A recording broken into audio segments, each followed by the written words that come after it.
Na aula de matemática de hoje, faremos a correção de atividades sobre tratamento da informação. Essas atividades estão no livro do nono ano, página 199. Vamos fazer agora o exercício número 6.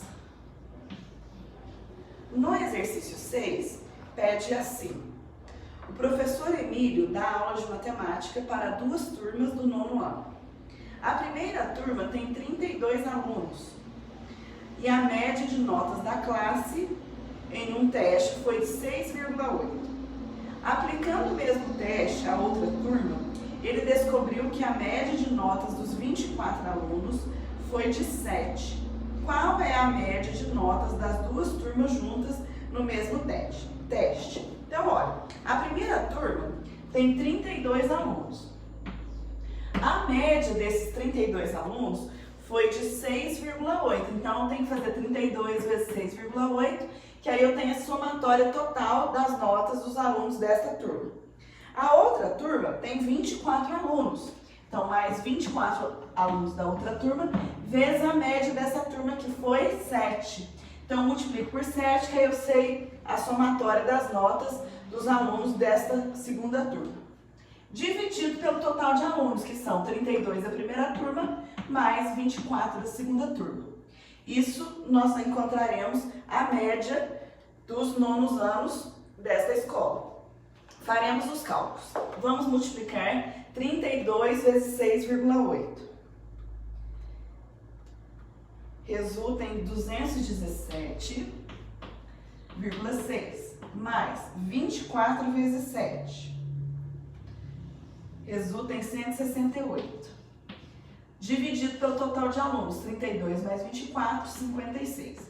Então, nós temos 168 mais 217,6, que dará 385,6. Isso dividido por 56.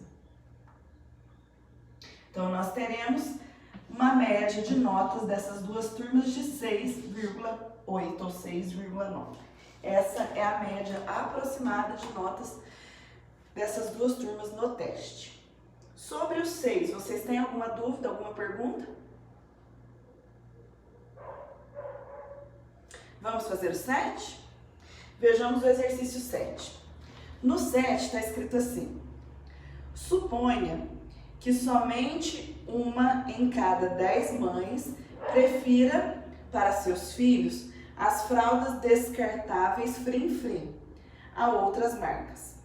Tomando várias amostras aleatórias de 10 mães entre a população, será que é possível obter uma amostra em que 7 das mães prefiram essas fraldas para os filhos? Explique sua resposta. Olha, pode ser que aconteça, mas em meio à população de um determinado local, olha, de uma cidade, aqui não fala, né? Tomando várias amostras aleatórias de 10 mães entre a população. Suponhamos que eles estejam fazendo a pesquisa em uma cidade. Existem muitas mães em uma cidade.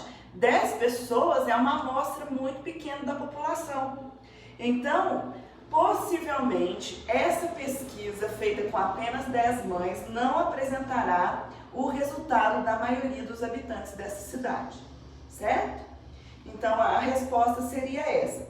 Eventualmente, isso pode ocorrer em uma pesquisa, entretanto, esse resultado não representará a opinião da maioria. Está entendido o 7? Alguma dúvida sobre ele? Então, façamos o 8. No exercício 8, fala assim: o Dr. Frand é psiquiatra. Em uma de suas pesquisas, ele procurou determinar que percentual da população do país sonha em cores.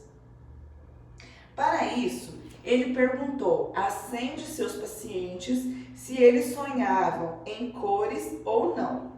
Infelizmente, o doutor se convenceu de que o resultado de sua pesquisa não era correto. Por que isso aconteceu?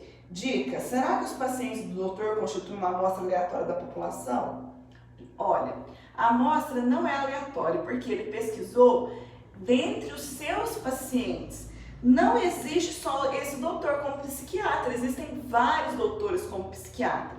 E se ele está verificando a opinião, o sonho das pessoas que moram em um país, por exemplo, nós moramos no Brasil, imagina o tamanho do Brasil. Você pesquisar entre 100 pessoas, seria uma amostragem correta?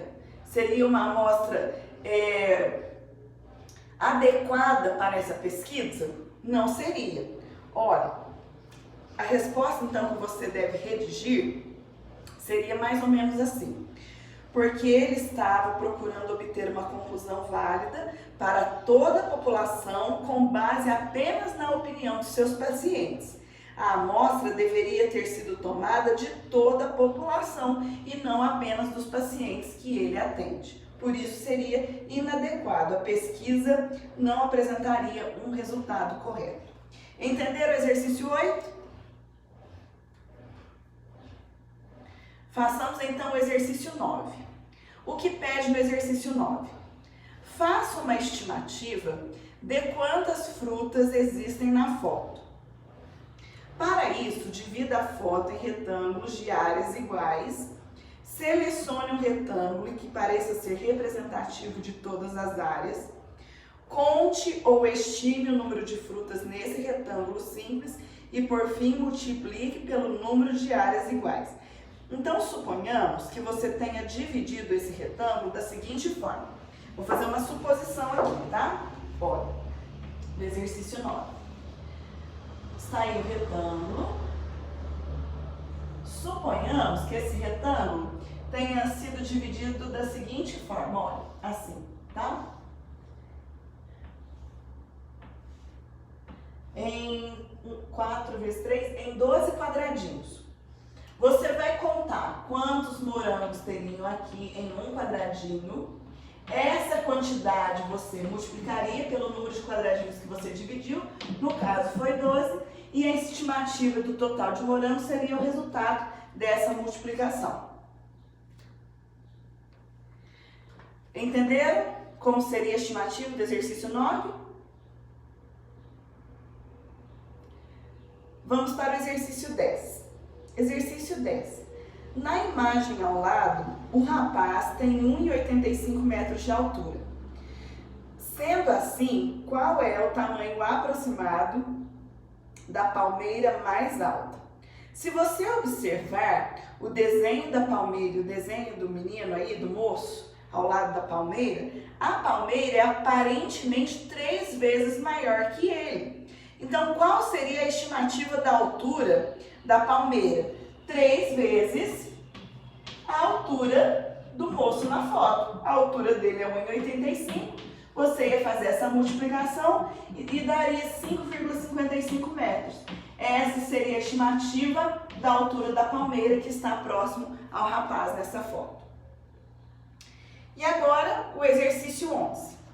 No exercício 11, nós lemos assim: um cientista está estudando a população de peixes de uma lagoa. Certo dia, ele e seus ajudantes pescaram 240 peixes. Todos eles foram marcados com um anel de identificação e colocados de volta na lagoa.